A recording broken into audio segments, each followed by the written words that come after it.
यह भक्तों, आप सभी का हमारे YouTube चैनल भक्ति एक साधना में स्वागत है। आज हम आपको इस वीडियो में मार्गशीर्ष मास की कथा अध्याय 18 का पाठ सुनाने जा रहे हैं। बोलिए श्री कृष्ण भगवान की जय हो, विष्णु भगवान की जय हो। पिछले अध्याय की कथा को आगे बढ़ाते हैं। नंद भवन से सभी लोग प्रसन्नता पूर्वक अपने अपने घरों को चले गए। हर्ष से भरे हुए नंद और यशोदा रानी बाल कृष्ण को गोद में लेकर कुबेर भवन के समान रमणीय अपने भवन में रहने लगे। इस प्रकार दोनों बालक शुक्ल पक्ष के चंद्रमा की कला की भांति वहां पर बढ़ने लगे। अब तो वे गो की पूंछ और दीवार पकड़कर खड़े हो जाते थे। प्रतिदिन आधा शब्द या चौथाई शब्द बोल पाते थे। आंगन में चलते हुए वे दोनों भाई अपने माता पिता के हर्ष को बढ़ाते थे। अब बालक श्रीहरि एक दो पग भी चलने लगे थे। घर में आंगन में घुटनों के बल से चलते फिरते थे। बड़े भैया संकर्षण जी बालकृष्ण से 1 साल बड़े थे। दोनों भाई माता पिता का आनंद वर्धन करते हुए दिन रात बड़े होने लगे। माया से शिशु रूपधारी वे दोनों बालक गोकुल में विचरते हुए अब अच्छी तरह से चलने लगे थे। अब वे भली प्रकार से बोल भी लेते थे। वे मुनि गर्ग जी मथुरा में वासुदेव जी के घर गए। उन्होंने पुरोहित जी को प्रणाम किया और अपने दोनों पुत्रों का कुशल समाचार पूछा। गर्ग जी ने उनका सभी कुशल मंगल कह सुनाया और नामकरण संस्कार के महान उत्सव की चर्चा भी की। वह सब सुनने मात्र से वासुदेव जी आनंद से निमग्न हो गए। देवकी जी बड़े प्रेम से बार बार बच्चों का समाचार पूछ रही थी। वे आनंद से आंसू बहाकर रोती थी। गर्ग जी उन दोनों को आशीर्वाद देते हुए अपने घर को गए। वे दोनों पति पत्नी कुबेर भवन के समान अपने गृह में निवास करने लगे। हे नारद, जिस कल्प में यह कथा घटित हुई थी उस समय तो तुम 50 कमनियों के पति गंधर्वराज उपहरण के नाम से प्रसिद्ध थे। वे सभी सुंदरियां तुम्हें प्राणों से बढ़कर प्रिय मानती थी। तुम श्रृंगार में निपुण नवयुवक थे। एक समय तुम्हें ब्रह्मा जी ने श्राप दे दिया। तब एक द्विज की राशि के पुत्र हुए। उसके बाद वैष्णवों की जुठन खाने से अब तुम ब्रह्मा जी के पुत्र हुए हो। श्री हरि की सेवा से सदर्शी और सर्वज्ञ हो गए हो। पूर्व जन्म की बातें भी याद रखने लगी हो। श्री कृष्ण की यह कथा, उनके नामकरण और अन्नप्राशन का सारा वृत्तांत मैंने तुमसे कह दिया। यह सारी कथा जन्म मृत्यु और जरा का नाश करने वाली है। अब ध्यान से सुनो, मैं उनकी अन्य लीलाओं को भी सुनाता हूँ। एक दिन की बात है, यशोदा रानी तो स्नान करने के लिए यमुना तट पर गई थी। इधर श्री कृष्ण ने दही माखन आदि से भरे पूरे घर को देखा तो मन ही मन बहुत प्रसन्न हुए। घर में जो भी दूध, दही, घी, मक्खन आदि रखा था वह सब अपने आप ही भोग लगा गए। छकड़े पर भी जो मधु, मक्खन और स्वास्तिक यानी मिष्ठान रखे थे उन्हें भी खा पी लिया और कपड़ों से मुंह पोंछने की तैयारी कर रहे थे। इतने में ही गोपी यशोदा जी नहाकर घर लौट आई। उन्होंने जब बालकृष्ण को देखा और देखा कि घर में जितने दूध दही के मटके रखे थे वे सब फूटे हुए हैं, यानी कि खाली हो गए हैं। मधु आदि के जो भी बर्तन थे वे भी एकदम से खाली है। यह सब देखकर तो यशोदा मैया ने बालकों से पूछा, अरे यह तो बड़ा अद्भुत कर्म है। बच्चों, सच सच बताओ किसने यह कार्य किया है। यशोदा रानी की बातें सुनकर सारे बालक एक साथ बोले, मैया हम तो सच कहते हैं, तुम्हारा लल्ला सब खा गया है, हमें तो जरा सा भी नहीं दिया। बालकों का वचन सुनकर तो नंद रानी को बहुत क्रोध आया। लाल लाल आंखें किए बेत लेकर दौड़ पड़ी। इधर गोविंद भी भागने लगे और मैया उन्हें पकड़ ना सकी। भला जो शिव आदि के ध्यान में नहीं आते योगियों के लिए भी जिन्हें पकड़ पाना कठिन है, उन्हें यशोदा रानी कैसे पकड़ती। यशोदा जी पीछा करते करते थक गई। पसीने से शरीर लथपथ हो गया और मन में बड़ा क्रोध आ रहा था। क्रोध के कारण उनके कंठ, होठ और तालू सूख गए थे। जब कृपालु पुरुषोत्तम जगदीश्वर श्री कृष्ण ने देखा कि माता तो थक गई है, तो मुस्कुराते हुए उनके सामने आकर खड़े हो गए। नंद रानी ने उनका हाथ पकड़ा और उन्हें अपने घर पर ले आई। इधर मधुसूदन को वस्त्र से वृक्ष से बांध दिया। श्री कृष्ण को बांधकर यशोदा मैया तो घर में चली गई और जगतपति परमेश्वर श्री हरि वृक्ष की जड़ के पास खड़े रहे। हे नारद, श्री कृष्ण के स्पर्श मात्र से वह पर्वता का वृक्ष सहसा ही भयंकर शब्द करके वहां पर गिर पड़ा और उस वृक्ष से सुंदर वेशधारी एक दिव्य पुरुष प्रकट हुआ। वह पुरुष रतन अलंकारों से विभूषित था, गौर वर्ण और किशोर अवस्था का था। स्वर्णीय श्रृंगार से विभूषित जगदीश्वर श्री कृष्ण को प्रणाम करके वह मुस्कुराता हुआ दिव्य रथ पर बैठा और अपने लोक को चला गया। वृक्ष को गिरते हुए जब यशोदा रानी ने देखा तो उन्हें मान भया हुआ। उन्होंने रोते हुए बालक श्याम सुंदर को उठाया और अपने गले से लगा लिया।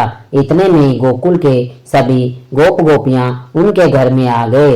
सब के सब यशोदा रानी को फटकारने लगे। सभी गोपियां यशोदा रानी को डांटने लगी और कहने लगी, नंद रानी, वृद्धावस्था में तो तुम्हें यह पुत्र प्राप्त हुआ है। संसार में जो भी धन धान्य रतन है वह सब पुत्र के लिए ही तो होता है। आज हमने सचमुच यह जान लिया है कि तुम्हारे भीतर बिल्कुल भी बुद्धि नहीं है। जो खाद्य पदार्थ पुत्र ने नहीं खाया वह सब इस भूतल पर निष्फल ही है।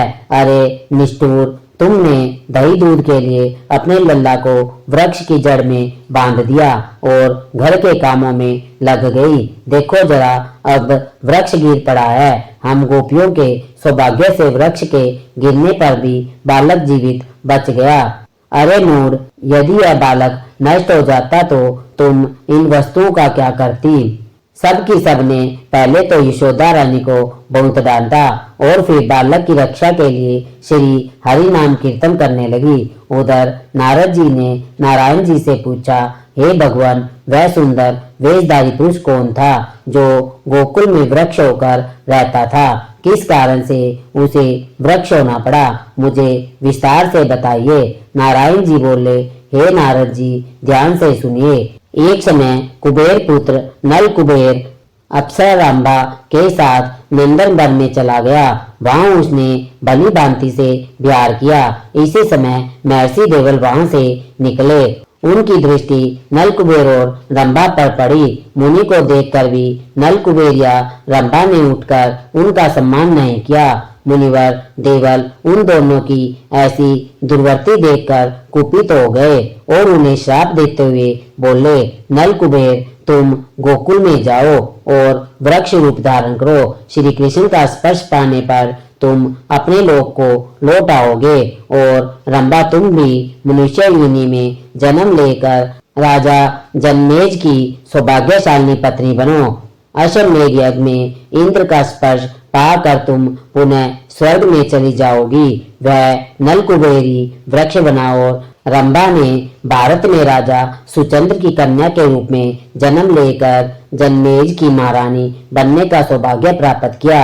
जनमेज के अश्वमेध यज्ञ में इंद्र ने महारानी को स्पर्श कर लिया।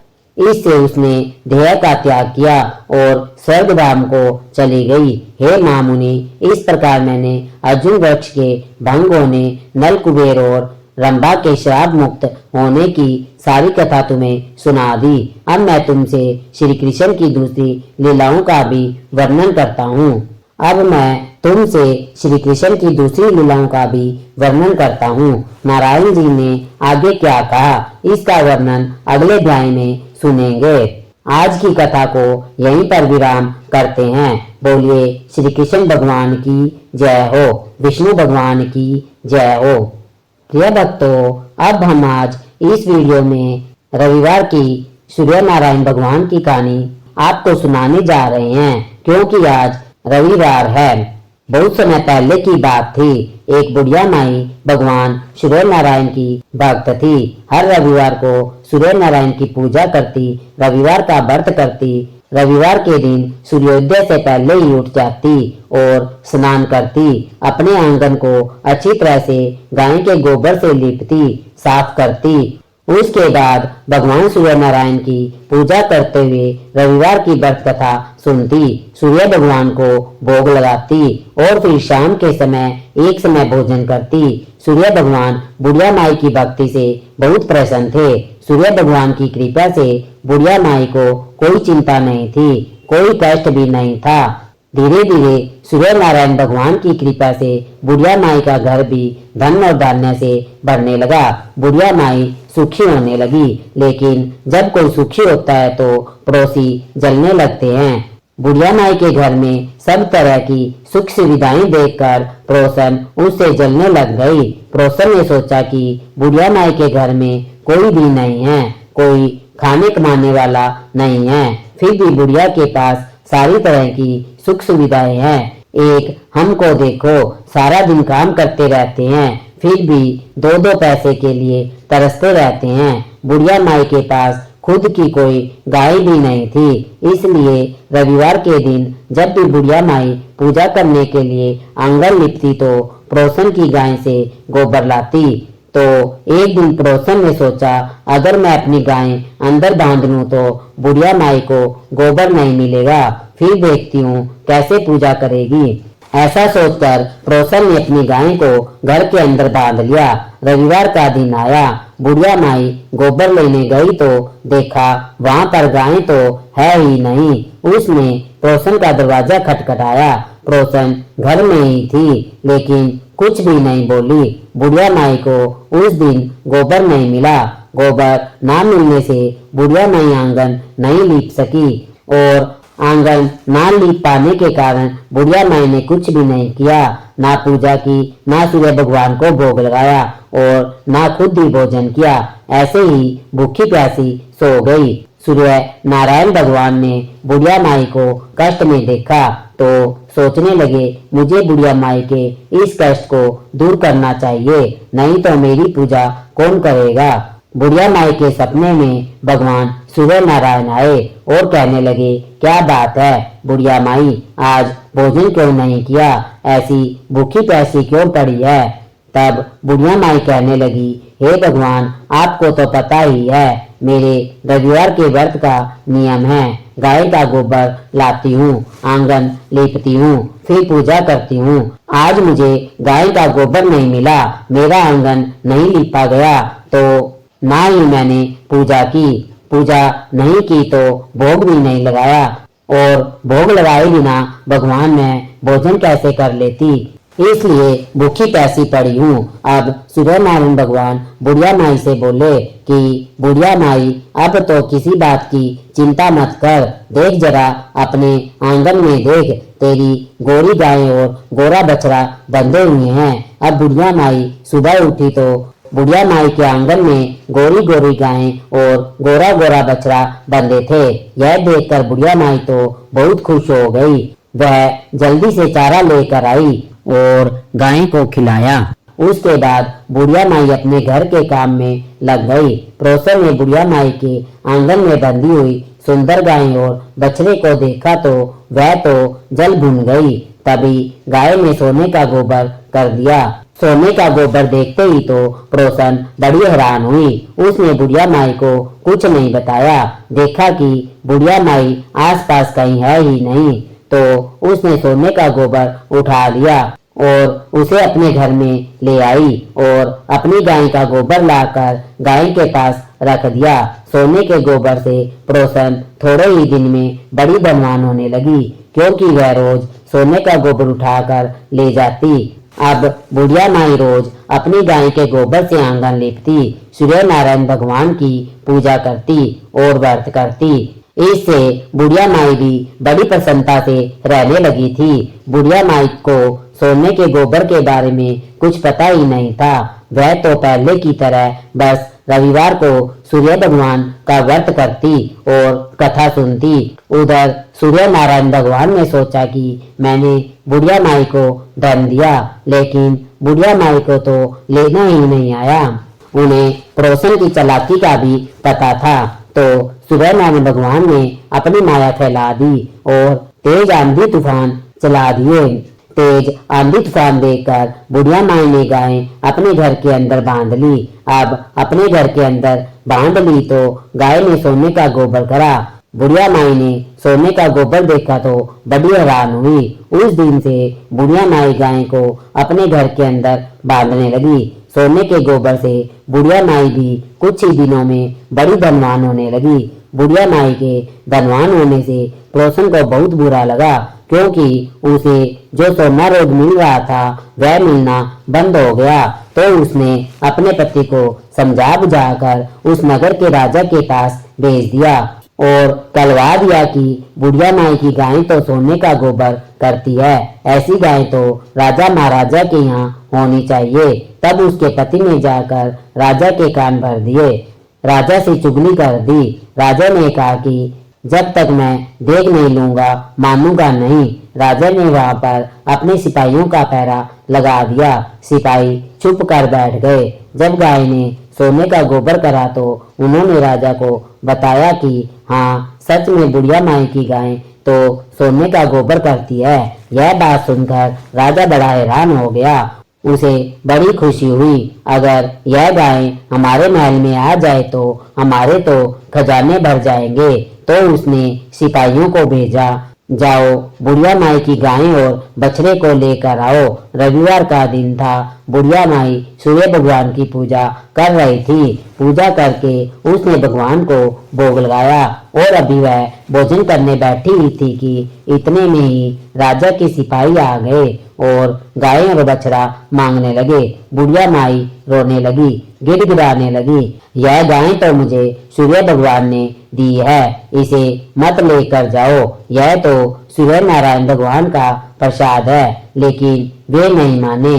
उन पर तो राजा की आज्ञा थी, वे कैसे मान जाते।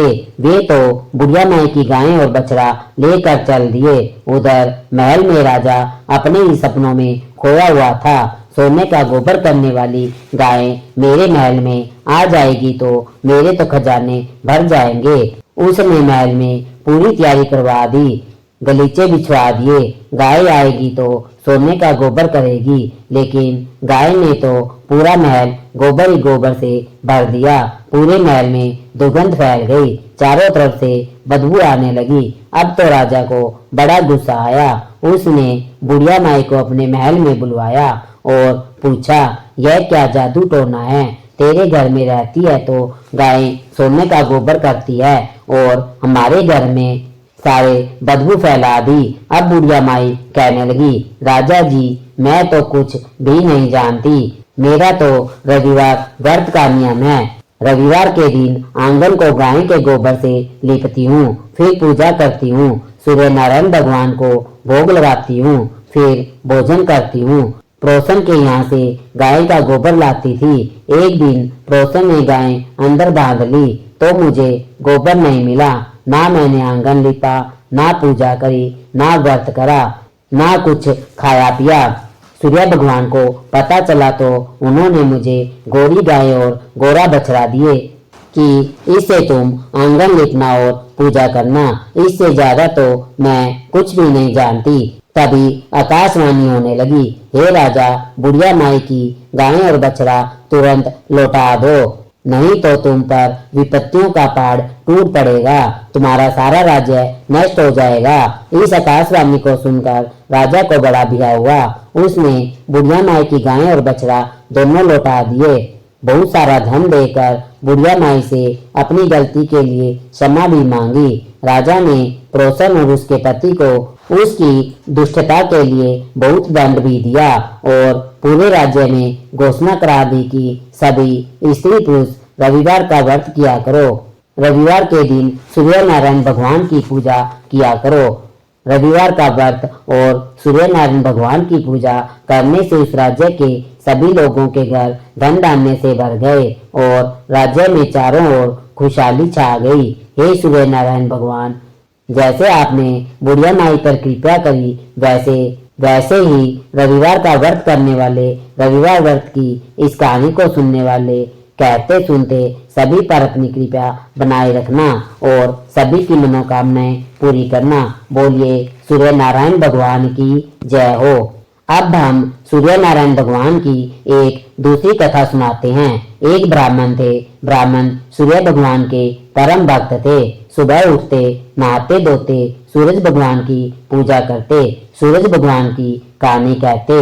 लेकिन ब्राह्मण देवता कमाते कुछ भी नहीं थे, बस घर पर ही बैठे रहते। घर पर रहते तो ब्राह्मणी बार बार परेशान करती रहती, बार बार कहती कुछ कमा कर लाया करो। बाहर जाते तो अड़ोसी पड़ोसी निकम्मा कहते और उन्हें अपमानित करते। एक दिन परेशान होकर नहा धोकर अपने पूजन की सामग्री ली और जंगल में चले गए। वहां पर एक सूखा पीपल का पेड़ था और पास में सूखी एक तलाई थी। तलाई मानो छोटा सा तालाब। वहीं पर बैठकर सूरज भगवान की पूजा करने लगे। सूरज भगवान की पूजा की, सूरज भगवान की कहानी कही और सूरज भगवान को जल दे दिया। जैसे ही उन्होंने सूरज भगवान को जल दिया तो उनकी पूजा का जल बहकर सूखे हुए पीपल में और सूखी हुई तलाई में चला गया। जल के जाते ही जो सूखा हुआ पीपल का पेड़ था वह हरा भरा हो गया और जो सूखी हुई तलाई थी वह भी साफ पानी से भर गई। अब उस जल में सूरज भगवान भी दिखाई देने लगे। सूरज भगवान ने ब्राह्मण देव से कहा, ब्राह्मण देव, मैं तेरे से प्रसन्न हूँ, तू कुछ मांग। क्या मांगता है? अब ब्राह्मण ने सुना तो उसने सूर्य भगवान को तो देखा नहीं। वह तो घबरा गया, सोचने लगा कि पीपल के पेड़ पर भूत प्रेत रहते हैं, कहीं है भूत प्रेत की आवाज तो नहीं है। ब्राह्मण देवता बहुत डर गए, वापस आ नहीं सकते थे क्योंकि घर वालों से, अड़ोसी पड़ोसी से परेशान होकर गए थे। डर डर के वहीं रहते रहे। रोज पूजा करते, रोज जल देते तो रोज सूरज भगवान पूछते मांग क्या मांगता है। सुनकर और भी चिंता करने लगे, दुबले पतले होते रहे। अब ब्राह्मणी ने सोचा बहुत दिन हो गए ब्राह्मण को गए हुए, कुछ अता पता ही नहीं है, घर भी वापिस नहीं आया। वह ढूंढने चली, चलती चलती जंगल में पहुंच गई। वहां उसने ब्राह्मण देवता को देखा तो वे एकदम सूखे पड़े हैं और बहुत ही दुबले पतले और कमजोर हो गए हैं। तो वह पूछने लगी, क्या बात है, यहाँ क्यों रहते हो और ऐसे सूख क्यों गए हो? तो ब्राह्मण देव ने सारा हाल बता दिया। तो ब्राह्मणी ने कुछ सोचा, फिर बोली कि आपकी पूजा करने के बाद आवाज आती है ना, मुझे तो लगता है सूरज भगवान खुद आते हैं और वही कहते हैं कि कुछ मांग। तो ब्राह्मण ने कहा कि बता मैं क्या मांगूं? ज्यादा कुछ कहना होगा तो मैं भूल जाऊंगा, कुछ ऐसी चीज बता जो कम शब्दों में ज्यादा सा मिल जाए। तो ब्राह्मणी ब्राह्मण से बोली, अच्छा ठीक है, तुम ऐसा कह देना, 9 खंड के महल के अंदर सोने के पालने में पड़पोते को दास दासियों के द्वारा खिलाते अपनी आंखों से देखूं। इस प्रकार लंबी उम्र, महल, बेटे पोते, पड़पोते, धन दौलत सब मिल जाएगा, क्योंकि धन होगा तभी तो सोने का पालना होगा और दास दासियां होंगे। बड़ा महल होगा, स्वस्थ रहोगे, आंखें घुटने ठीक रहेंगे, तभी तो अपने पड़पोते को सोने के पालने में झुला झुला सकोगे और उसे देख सकोगे। दूसरे दिन ब्राह्मण देवता ने सुबह नहा धोकर सूरज भगवान की पूजा करी, कथा करी, कहानी कही और सूरज भगवान को जल दिया। अब जैसे ही ब्राह्मण ने पूजा पाठ समाप्त की, ऐसे ही आवाज आई, ब्राह्मण देव कुछ मांग। अब जैसा ब्राह्मणी ने कहा था, ब्राह्मण ने भी सूरज भगवान से वैसा ही कह दिया और सूरज भगवान कहने लगे कि देखने में तो भोला भाला लगता है, पर एक ही बार में सब कुछ मांग लिया, लेकिन फिर भी बोले मैं तेरे पर प्रसन्न हूँ, जा तेरी सारी इच्छा पूरी होगी। अब ब्राह्मण देवता ने सोचा कि सूरज भगवान ने वरदान दिया है, घर चल के देखूं तो अब ब्राह्मण देव जंगल से घर आ गए। देखा तो टूटी हुई झोंपड़ी की जगह 9 खंड महल खड़ा है, दास दासियां अंदर बाहर आ जा रहे हैं। अब ब्राह्मण देवता तो सोच में पड़ गए, यहाँ तो मेरी झोंपड़ी थी, कहाँ पर गई? सोचने लगे कहीं कहीं गलत रास्ते तो नहीं आ गया। अभी सोच ही रहे थे कि महल की खिड़की में से एक सुंदर औरत खूब सुंदर कपड़ों से, खूब सुंदर गहनों से सजी हुई देख रही थी। तो वह निकल के बाहर आई और कहने लगी कि अंदर आ जाओ, अपना ही घर है। सूरज भगवान ने तुम्हारी मनोकामना पूरी कर दी है। अब ब्राह्मण देव यह कौन है? थोड़ी देर में देख पहचान के बोला, अरे यह तो ब्राह्मणी है। तो ब्राह्मण कहने लगा, यह इतना सारा धन कहाँ से आया? तो ब्राह्मणी बोली, सूरज भगवान से मांगा था, उन्होंने ही तुम्हारी मनोकामना पूरी की है। अब ब्राह्मण कहने लगा, इतने सारे धन का हम क्या करेंगे? ब्राह्मणी बोली, कैसी बात कर रहे हो? धन से क्या नहीं कर सकते? दान पुण्य कर सकते हो, यज्ञ होम कर सकते हो, गरीबों की सहायता कर सकते हो। खूब दान पुण्य करेंगे जिससे हमारा यह लोक और परलोक दोनों सुधर जाएंगे। अब ब्राह्मण देव ने ब्राह्मणी के अनुसार वैसा ही कर दिया। अब सब लोग राजा की जगह ब्राह्मण का गुणगान करने लगे, क्योंकि ब्राह्मण तो सबकी मदद करता था। जो कोई भी उसके दरवाजे पर आ जाता उसे खाली नहीं जाने देता। जो कोई भी उसके पास सहायता मांगने आ जाता उसकी सहायता करता। जो गरीब लोग थे उनकी लड़कियों के विवाह करा देता। तो ब्राह्मण सूर्यदेव का खूब गुणगान करने लगा। अब राजा ने जब सुना तो सोचने लगा, ऐसा कौन सा ब्राह्मण है जिसकी पूछ मेरे से भी ज्यादा हो रही है। उसने ब्राह्मण को अपने महल में बुलवा लिया। अब ब्राह्मण राजा के महल में गया तो राजा ने उसे पहचान लिया। कहने लगा, कल तक तो आप भूखे मर रहे थे, आप तो कुछ कमाते खाते भी नहीं थे, आज इतना धन आपके पास कहाँ से आ गया? कौन सी चोरी कर ली? कहाँ डाका डाल दिया? तो ब्राह्मण कहने लगा, राजा जी, ना तो मैंने कोई चोरी की, यह तो सूर्यदेव की कृपा है। मैं सूरज भगवान की पूजा करता हूँ और सूरज भगवान मेरे से प्रसन्न होकर कहने लगे, कुछ मांग। तो मैंने यह सब मांगा। तो सूर्य भगवान ने अपनी कृपा से यह सारा धन मुझे दे दिया।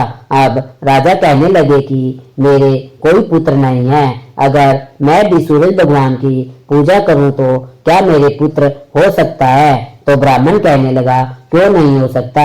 सूरज भगवान तो सबकी मनोकामनाएं पूरी करते हैं। जो सच्चे हृदय से सूरज भगवान की पूजा करता है, रोज सुबह जल्दी उठकर सूरज भगवान को जल चढ़ाता है, सूरज भगवान की कथा आरती करता है, उसकी सारी मनोकामनाएं सूरज भगवान पूरी करते हैं।